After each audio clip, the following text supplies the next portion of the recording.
हाय दोस्तों, welcome to my channel BK Ujjain. आज मैंने जो वीडियो बनाया है दोस्तों, वो 5वीं और 8वीं पे बनाया है। कक्षा 8वीं और 5वीं की जो से की परीक्षा हो गई है और इसकी जो मूल्यांकन की जो कॉपियां हैं, जैसे कि हमको पता है कि मूल्यांकन की जो कॉपियां हैं और मूल्यांकन केंद्र प्रभारी जो है उनके यूज़र नेम पासवर्ड पे आपको खोलना है और डिस्पैच ऑर्डर और रिसीविंग ऑर्डर बनाने हैं। जहाँ जहाँ जो रिसीविंग ऑर्डर बन गए हैं और यहाँ पे रिसीविंग हो गई है, वहाँ पर एक नया ऑप्शन ऐड हुआ है और जिसमें हम क्या कर सकते हैं कि आवश्यक जो एक प्रपत्र है वो डाउनलोड करना है और मूल्यांकन की जो कॉपियाँ हैं, मूल्यांकन की जो कॉपियाँ चेक करने के बाद जो जांच की जाती है, उसके बाद जो प्रपत्र डाउनलोड होना है उस पर एंट्री भी करनी है। तो किस प्रकार से निर्देश दिए गए थे और किस प्रकार से हमें प्रपत्र डाउनलोड करना है और किस प्रकार से एंट्रियाँ करवानी है, तो हम इस वीडियो में देख पाएंगे कि किस प्रकार से निर्देश दिए गए थे। पिछले वीडियो में मैंने बताया है कि थोड़े बहुत निर्देश मैं और शॉर्ट में बता देती हूँ और आपको देख लेते हैं कि किस प्रकार से आपको प्रपत्र डाउनलोड करना है और किस प्रकार से एंट्री करनी है और क्या निर्देश दिए गए थे।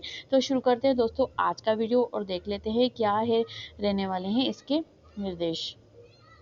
दोस्तों, जैसे कि आपको पता है कि उत्तर पुस्तिकाएं की जांच जो करनी है, मतलब कि हमारी जो कॉपियां चेक होनी है, जांचनी है, वो मूल्यांकनकर्ता के द्वारा जांची जाएंगी। और किस प्रकार से जांची जाएंगी, सबसे पहले तो मैंने आपको पिछली बार मैंने वीडियो में बताया था आपको कि किस प्रकार से निर्देश दिए गए थे। अर्थात मैंने पिछले वीडियो में आपको बताया था दोस्तों, एक बार मैं रिवाइज कर देती हूँ कि जो भी परीक्षा से संबंधित कॉपियाँ होंगी और जो कॉपियाँ की जांच होगी वो मूल्यांकन केंद्र पे होगी। और मूल्यांकन केंद्र क्या होगा और कहाँ जांच की जाएगी, उत्तर पुस्तिकों की, यानी कि आंसर जो लिखे हैं बच्चों ने, उनकी जो उत्तर पुस्तिका की जाँच होगी वो किस मूल्यांकन केंद्र पे होगी, वो मैंने आपको बताया था। हर संकुल को ये प्रोसेस करनी है। जो भी अमूल्यांकन कॉपियों के बंडल हैं, जिस केंद्र पर कॉपियाँ जा रही हैं, उसका निर्धारण क्या होगा, पोर्टल से होगा और वो स्लिप एक निकलेगी और वही जावक स्लिप कहलाएगी। और बिना पोर्टल के जावक हुआ जो बंडल होगा वो मान्य नहीं होगा। इसी तरह से जहाँ पर वो कॉपियाँ प्राप्त कर रहा है, जो मूल्यांकन केंद्र प्राप्त कर रहा है, जहाँ आपकी कॉपियाँ चेक होंगी, वहाँ पर रिसीविंग की कॉपी भी वो भी रिसीव करेंगे और वहाँ पर वो रिसीव की एंट्री डालेंगे, ताकि ये भी जो तभी ये मान्य होगी। और यहाँ पर मतलब आप जहाँ पर भेज रहे हैं मूल्यांकन कर्ता के लिए कॉपीज़ की जांच करने के लिए, जहाँ भेज रहे हैं और जहाँ पर वो रिसीव कर रहे हैं, उन दोनों की ही एंट्री करनी पड़ेगी। तो मैंने आपको ये बताया था पिछले वीडियो में कि किस प्रकार से आपको एंट्री करनी है। और आज मैं इस वीडियो में बताऊंगी कि आपको किस तरह से आपको जो मूल्यांकन करता रहता है, मतलब इसमें ये साफ निर्देश दिए गए हैं कि मूल्यांकनकर्ता के द्वारा कॉपियाँ जांची जाएंगी और जांचने के बाद अंक प्रविष्टि की जाएगी। अंक प्रविष्टि जो होगी वो पोर्टल से एक स्लिप प्राप्त होगी, परीक्षार्थी वार उसको अंक स्लिप प्राप्त पोर्टल से परीक्षार्थी वार एक स्लिप प्राप्त होगी, उस पर अंकों की प्रविष्टि की जानी है। मतलब जो मूल्यांकन करता होगा दोस्तों, जो मूल्यांकन करेगा, मूल्यांकन करता क्या करेगा, सबसे पहले मूल्यांकन करेगा, कॉपियों की जांच करेगा। कॉपियों की जांच करने के बाद उत्तर पुस्तिकों की जांच करने के पश्चात एक जो स्लिप पोर्टल से प्राप्त होगी, परीक्षार्थी वार प्राप्त होगी, उस पर उसकी जो संख्या है वो उस पर चढ़ाएगा और उसके बाद जो है वो मुख्य विषय परीक्षक को ये स्लिप को सौंपेगा।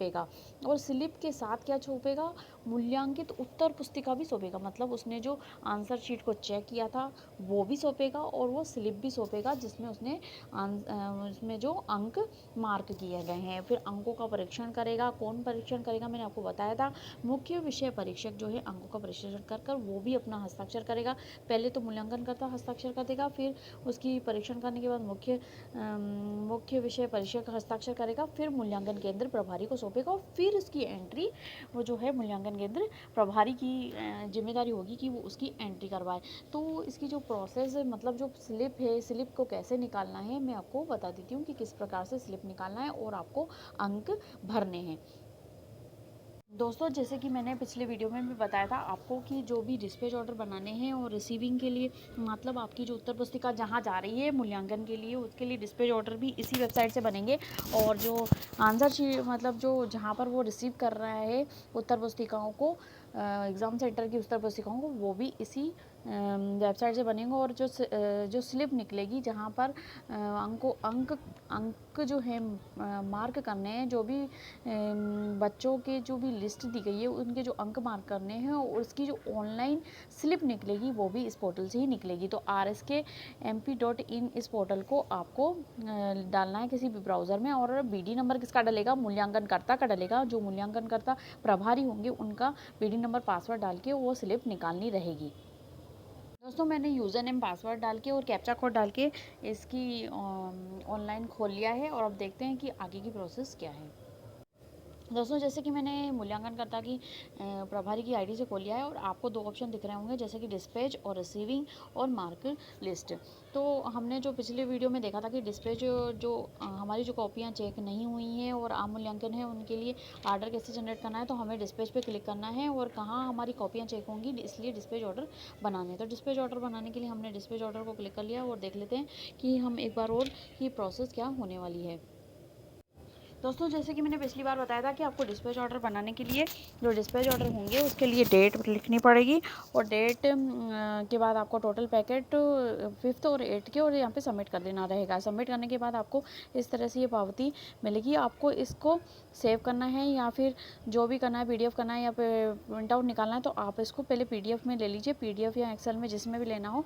और PDF में लेने के बाद आपको इसको डाउनलोड कर लेना है, और डाउनलोड करने के बाद आपको इसका प्रिंट आउट भी ले लेना है। इस तरह से आपको ये दिखाई देगी रिसिप्ट, और इसका प्रिंट आउट आपको ले लेना है। चाहे तो आप इसको शेयर भी कर सकते हैं। इस तरह से ये जो शेयर ऑप्शन दिया है इसको आप शेयर कर सकते हैं। तो ये डिस्पैच ऑर्डर जो निकला है दोस्तों, ये इसके बाद ही आपको पता चल पा रहा है कि मूल्यांकन केंद्र कहाँ है, आपका गर्ल्स में है।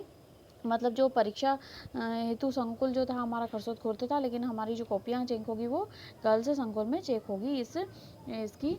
और यहाँ पर हमको जाना है, और इतनी जो भी जितने बंडल हैं वो हमने इसमें डाल दिए थे और इसमें हमने एंट्री कर दी। तो ये डिस्पैच ऑर्डर हमारा जो होगा वो रिसिप्ट की तरह काम करेगा। मैं बैक चली जाती हूँ, और बैक करने के बाद आपको अगर जहाँ पर वो जा रहे हैं और जहाँ पर जा रहे हैं तो वहाँ पर भी उनके पास भी ऑप्शन होगा रिसीविंग का।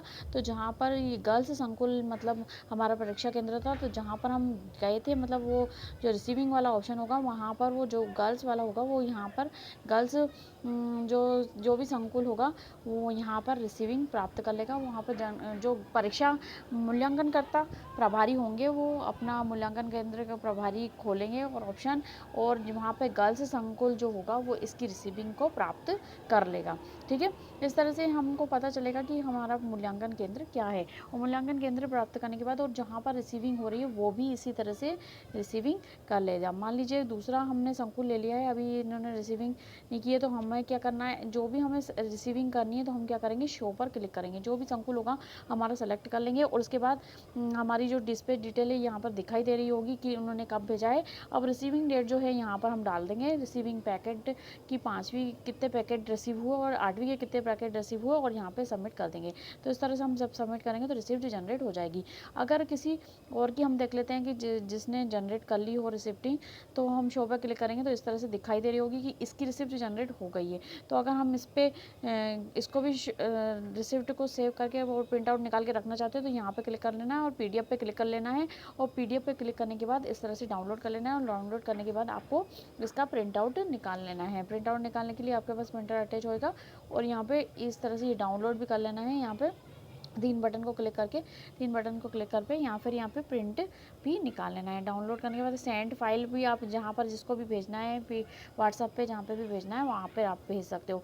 तो मैं बैक कर लेती हूँ वापस। ये जो रिसिप्ट थी, ये जो रिसिप्ट इस तरह से आपको निकालना है, और जहाँ पर ये मूल्यांकन जो कॉपियाँ जा रही हैं और वो जो रिसीविंग उनको प्राप्त कर रहे हैं, तो ऑनलाइन ज़रूरी है एंट्री करना, और नहीं तो मान्य नहीं होगा। और अगर आप किस मूल्यांकन केंद्र पर भेजेंगे अपनी कॉपियाँ, इसकी भी एंट्री डिस्पैच ऑर्डर से करनी है, और जो रिसीव कर रहा है उन कॉपियों को मतलब चेक करने के लिए कॉपियों को रिसीव कर रहा है तो वो रिसीव ऑप्शन का यूज़ करेगा। तो ये दोनों ही ऑप्शन बहुत महत्वपूर्ण है, वो आपको कर लेना है। अगर आपको दूसरी वीडियो में समझ में नहीं आया तो इस वीडियो में अच्छे से समझ में आ गया होगा कि आपको क्या करना है। तो और अब जो नया ऑप्शन आया है दोस्तों वो है आपका मार्क लिस्ट का। मार्क लिस्ट पर आपको क्लिक करना है। मार्क लिस्ट से जो है क्या करना है मैं आपको बता दूंगी। जो 60 नंबर के जो मार्क्स देना है आपको मतलब मूल्यांकनकर्ता को जो जो कॉपियाँ चेक करी हैं वो इसमें मार्क करके और विषय विशेषज्ञ जो है उसको सौंपना है। तो आपको सबसे पहले जो मूल्यांकनकर्ता प्रभारी हैं वो क्या करेंगे, इस मार्क लिस्ट को निकाल लेंगे। तो मार्क लिस्ट को निकालने के लिए आप इस ऑप्शन को सेलेक्ट कर लेंगे। मार्क लिस्ट को निकालने के बाद मतलब ये जो ब्लॉक होगा वो ब्लॉक हमको पता है, इसलिए इसको ब्लॉक को डिसेबल किया हुआ है क्योंकि हमारा जो ब्लॉक होगा। और संकुल का ऑप्शन यहाँ से हम सेलेक्ट कर लेंगे, जो भी हम संकुल का निकाल रहे हैं, जैसे कि मान लीजिए रुनीजा का निकाल रहे हैं या संकुल का जो भी है। और हम यहाँ पर जो भी जैसे कि मालगावड़ी सेलेक्ट कर लिया एग्ज़ाम सेंटर, और इसकी इस क्लास 5वीं की 8वीं की जो भी परीक्षार्थी वार जो भी हम वार्षिक परीक्षा इस तरह से दिखाई दे रहा होगा आपको। और इसमें जो नाम है विद्यार्थी के ये सभी दिखाई दे रहे होंगे। वार्षिक परीक्षा यहाँ पे दिखाई दे रही है कि मार्क लिस्ट है, इसका नाम मार्क लिस्ट है और इसमें मार्किंग की जाएगी, किस मूल्यांकनकर्ता के द्वारा ये की जाएगी मार्किंग लिस्ट। और मैंने आपको पिछले वीडियो में बताया भी था निर्देश, और अगर आपने निर्देश नहीं पढ़े हो तो वीडियो को देख लीजिए, और मैं इसका लेटर भी डाल दूँगी तो आप विस्तृत निर्देश पढ़ सकते हैं। तो मूल्यांकन केंद्र का नाम लिखा आ रहा है और संकुल का नाम लिखा आ रहा है, जैसे कि आपको पता है कि परीक्षार्थी केंद्र का नाम भी लिखा आ रहा है।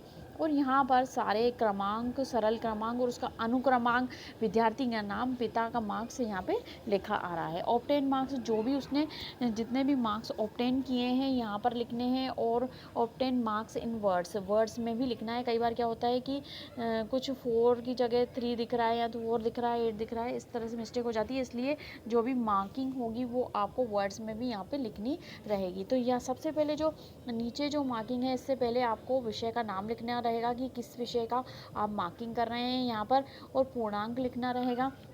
यहाँ पर कितने में से मार्क्स दे रहे हैं, तो आप यहाँ पर 60 में से मार्क्स दे रहे हैं तो यहाँ पे 60 मार्क्स आ जाएगा। और अब अगर आप इंग्लिश की मार्किंग कर रहे हैं तो यहाँ पर इंग्लिश सब्जेक्ट आ जाएगा और परीक्षा की दिनांक यहाँ पर आपको लिखनी है। इसके बाद यहाँ पर ऑब्टेन मार्क्स, मूल्यांकनकर्ता को जितने मार्क्स उनने कापियाँ जांची हैं और उसमें मार्क्स जितने भी मिले हैं और यहाँ पर ऑब्टेन मार्क्स आपको लिखने हैं। और वर्ड्स में भी आपको लिखने हैं। वर्ड्स में लिखने के बाद आपको परीक्षार्थी संख्या जिनके अंक सूची पर अभी परीक्षार्थी संख्या जिनके अंक उत्तर सूची पर अभिलेखित हैं यहाँ पर लिखा हुआ है। अनुपस्थित परीक्षार्थी संख्या यहाँ पर जितने आए हैं, मतलब जिनके अंक, जितने बच्चों के अंक उन्होंने जांचे हैं यहाँ पर लिखना है। और जितनी संख्या अनुपस्थित परीक्षार्थी की संख्या थी वो यहाँ पर लिखनी है। और उसके बाद जो मूल्यांकन करता है वो यहाँ पर साइन कर देंगे और यूनिक आईडी और नाम लिख देंगे अपना। और इसी तरह से जब वो अंक सौंप देंगे किसको, मुख्य परीक्षक को सौंप देंगे, तो वो इसकी अंकों की मार्क्स की जांच कर लेगा। और उत्तर पुस्तिका भी, ये स्लिप जो है मुख्य परीक्षक को देनी है, मूल्यांकनकर्ता को देनी है। जैसे कि आप सबसे पहले मैंने बताया था मूल्यांकनकर्ता ये मार्क्स भर लेंगे, इस तरह से पूरी शीट भर लेंगे मूल्यांकनकर्ता और साइन कर देंगे, नाम और आईडी लिख के किसको सौंप देंगे, ये मुख्य परीक्षक को सौंप देंगे। तो मुख्य परीक्षक क्या करेगा, इसके बाद इसकी जांच करेगा। ये स्लिप उसके पास होगी और उत्तर पुस्तिका भी होगी, उसकी मार्क्स की जांच करेगा। और ये पूरी की पूरी जांच करके मुख्य परीक्षक जो होगा अपने साइन करेगा, यूनिक आईडी और नाम लिखेगा। और ये अपनी जो है, और सही मार्किंग नहीं होगी तो दिक्कत भी आ सकती है और कार्रवाई भी हो सकती है। तो ये आपको ध्यान से ही करना है। मूल्यांकनकर्ता जो होगा वो ध्यान से इस चीज़ को करेगा। आप लेटर अच्छे से पढ़ सकते हैं और अच्छे विस्तृत जो निर्देश हैं वो आपको लेटर में मिल जाएंगे। और वो अपने साइन करने के बाद आप मूल्यांकनकर्ता जो प्रभारी होगा उसको ये शीट सौंप देगा, वो ऑनलाइन एंट्री करेगा। ऑनलाइन एंट्री के संबंध में मैं नेक्स्ट वीडियो में बताऊँगी और किस तरह से आपको ऑनलाइन एंट्री करवानी है। और मूल्यांकनकर्ता को प्रभारी जो होंगे वो किस तरह से एंट्री करेंगे, उसका जो भी ऑप्शन आता है वो नेक्स्ट वीडियो में मैं बताऊंगी और किस तरह से एंट्री करनी है वो भी मैं बताऊंगी। तो दोस्तों, आपको मेरा वीडियो कैसा लगा ये बताना ना भूलिएगा। और नेक्स्ट वीडियो में मैं ये भी बताऊंगी जो प्रोजेक्ट कार्य होगा, प्रोजेक्ट कार्य के भी आपको नंबर देने हैं और प्रोजेक्ट कार्य के नंबर किस प्रकार से देने हैं और किस प्रकार से आपको उसको प्रपत्र को भरना है और किस प्रकार से ऑनलाइन एंट्री करनी है वो भी मैं नेक्स्ट वीडियो में बताऊंगी। तो दोस्तों, ये बताना ना भूलिएगा मेरा वीडियो आपको कैसा लगा, और अच्छा लगे तो इसको लाइक और शेयर कर दीजिएगा और अपने दोस्तों को ज़रूर शेयर कर दीजिएगा ताकि उनको भी इसका फ़ायदा मिल सके। तो दोस्तों, मिलते हैं अगले वीडियो में अगले कंटेंट के साथ। तब तक के लिए बाय बाय, सी यू।